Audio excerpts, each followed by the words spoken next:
Okay, Facebook and YouTube, I'm doing a quick video on my little peperomias,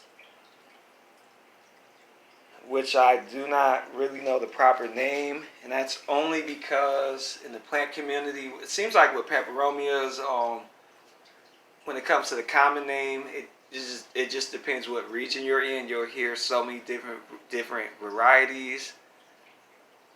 I mean, so many different names for each variety. This one I do believe is called a ruby something, like a ruby red, or I think I've heard someone call it a ruby emerald. Or I could have it mistaken for this one. I don't know. I really don't know the name of it.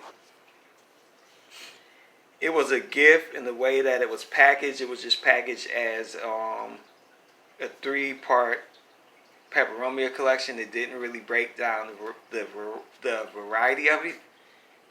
But what I do like about this one, you know, when it comes to plants, I actually just pretty much like green and white. I'm pretty boring, but I love purple. So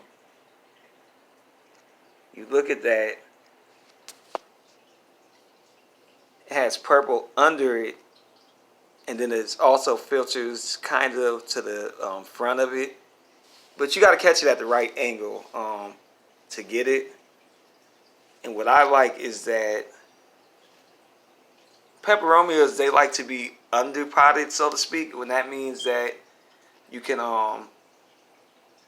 they don't require a standard potter or, you know, something that you would put them in.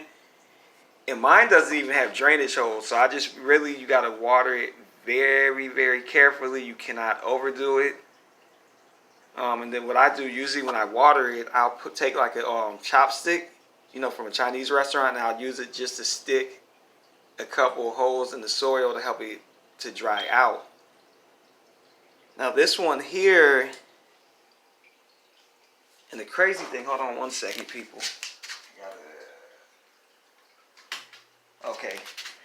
The crazy thing with this one here, the person that actually had sent this to me, they have a couple as well, and theirs kind of went into distress, and it's weird because mine had gotten sick yesterday as well. I was looking at it, I'm like, I got to do something because it was starting to droop. So if you look, you'll see where I did some massive cutting. 1, 2, 3, 4, just all around. I cut a lot of them off because it was really getting sick.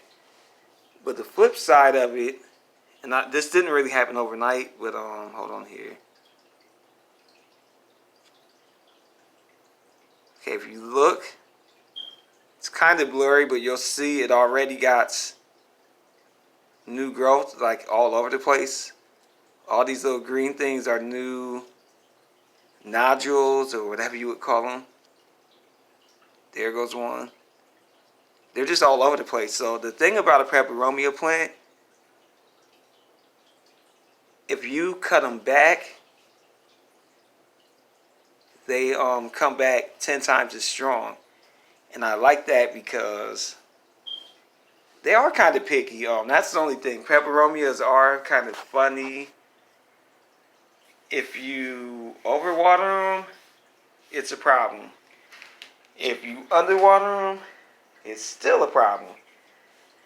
But the good thing is they do bounce back. You just cut them back and they come back. So, you know, that's one thing I like about them. And I love the fact that you can put them in these little coffee mugs. That's a perfect place for them to be. Because I think peperomias kind of get lost in the sauce if you have them in something too big. So this video isn't going to be too long. Just kind of showing these off a little bit.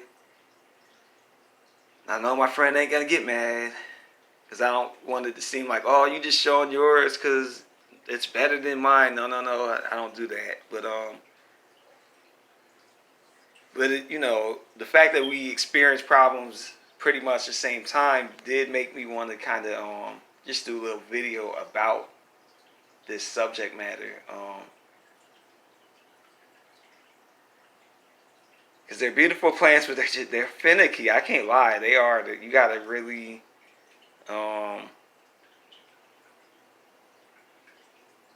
take your time with them. Alright, people. I hope you all enjoyed this quick little video. It's not a species spotlight. It's not a plant tour. It was just me wanting to make a video. Because that's what I do. Alright, I love you all. This is Earth Boy of the Sun and Rain. Everyone be blessed. And as always, thank you for your support of my channel. Thank you much.